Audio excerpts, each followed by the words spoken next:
Welcome back to the channel, guys. Hopefully this is you returning if you're new to the channel. Thanks for coming. Subscribe and stick around.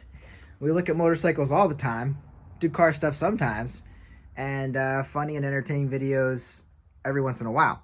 So today we're looking at a 1990, sorry, let me get my facts straight, 1981 Yamaha Maxim. This is the XJ650 with, if you know these bikes, an aftermarket seat. I believe this is a Mustang seat. It'll clean up pretty nice. Don't see any tears in it necessarily. Just been sitting around for a while, and frankly it's in the way, so I made up a list of bikes I'm going to part out, bikes I'm going to respectfully restore, and this is one that's just in the way. I keep tripping over it, so I think we're going to tear it down. I do kind of like the paint. I believe I have side covers that match this. It's kind of a gray, non-cleared version, but it's done well. I don't think it's factory. Could be wrong. Like I said, off the look, I think I have side covers for it. But what you see here is what I have. I have a lot of other parts for these models, and they do kind of cross over many years. I think they started this bike in 80, and the 650 ran till 83, I believe. 84. No, I'm sorry. I'm acting like this is a 750. So anyway, I don't know how many years they made this bike. I'll have to look. But this is a 1981. You see the chrome fender on the front and the rear. I don't know if I've ever put power to this bike. I do not have an ignition, so it's hard to, I'd have to put power to it just to see if everything works. It looks to be in pretty good shape, and I think everything would work. 26,086 miles there. You see your needles are in there. Everything looks pretty clean. These good old buckhorn bars. One of the reasons I'm not restoring this is I just have too many projects. And I mean, you can see here, we don't have a cap to the brake master cylinder. I'm sure I could come up with one, but again, I won't keep saying it. I'm just prioritizing now. Gotta make room in the shop. So anyway, you can see up there, I bet you that's a 190/60/16 standard. Ooh, these tires look nice. These tires are brand new, guys. I might have to steal this one. Shinko. It's not an expensive tire.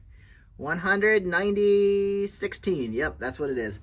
On these Maxims, they did have, oh, that's funny. This doesn't need to be in there. That's just to hold the axle.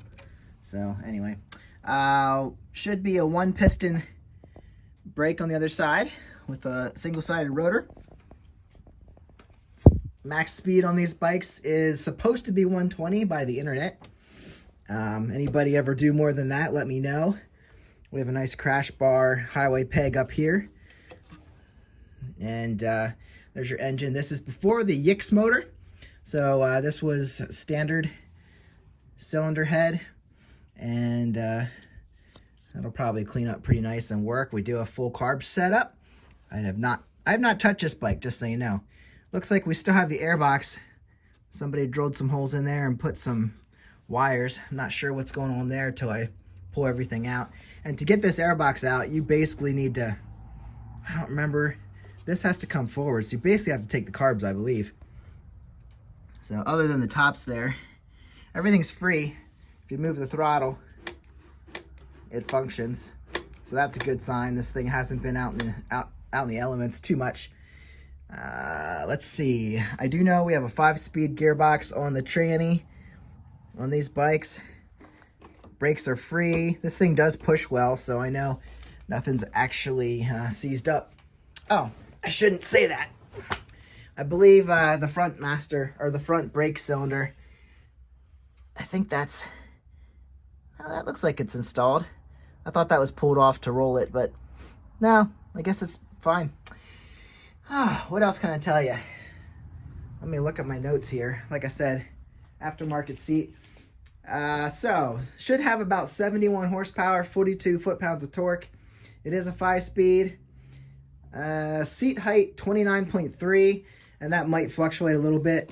I don't know. This might be a little lower the way it drops down. I think the normal seat will be a one piece, and this is a one piece, but it's separated there, so it drops quite a bit further down. So that might even be easier to ride for a typical rider. So we have 190/16 tire up front. Rear, it looks like it's a Dunlap on the rear. Yeah, this tire isn't as perfect. 130/90/16. 130/90/16 on the back. What'd I say? The front was a 190/16. Okay. Is it 16? Now I'm confused. I'll look back at that. 190/19, of course. 190/19. Perfect. All right, so yeah, the fender up front looks good. Got the handlebars, some aftermarket grips off of a dirt bike. And got some modified start button here. I doubt that works too well. Anyway, good for parts maybe.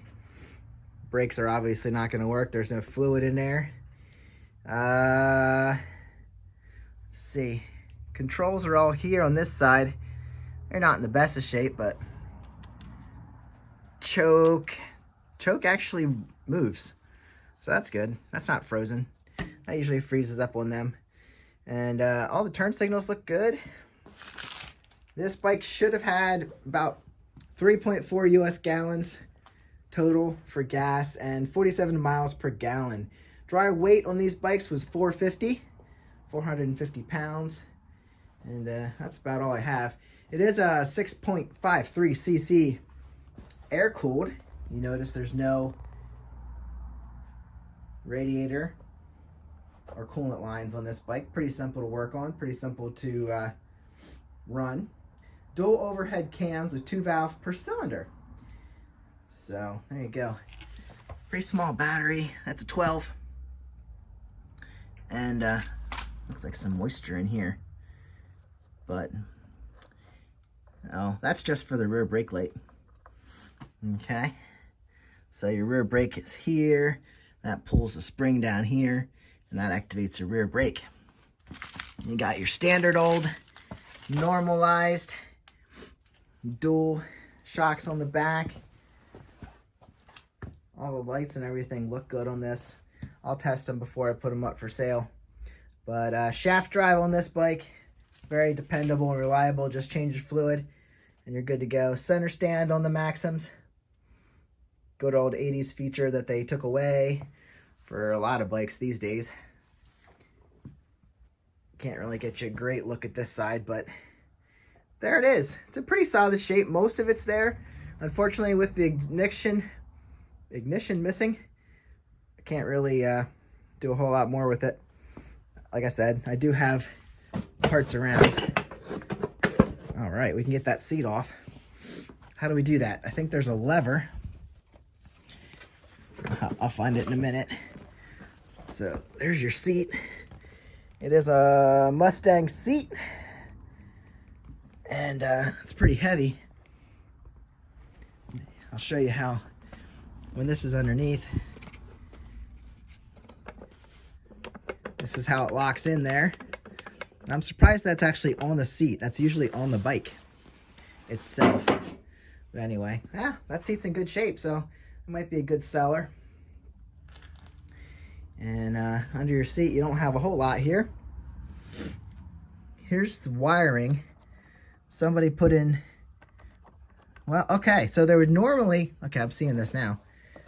Here's a screw, probably for the battery.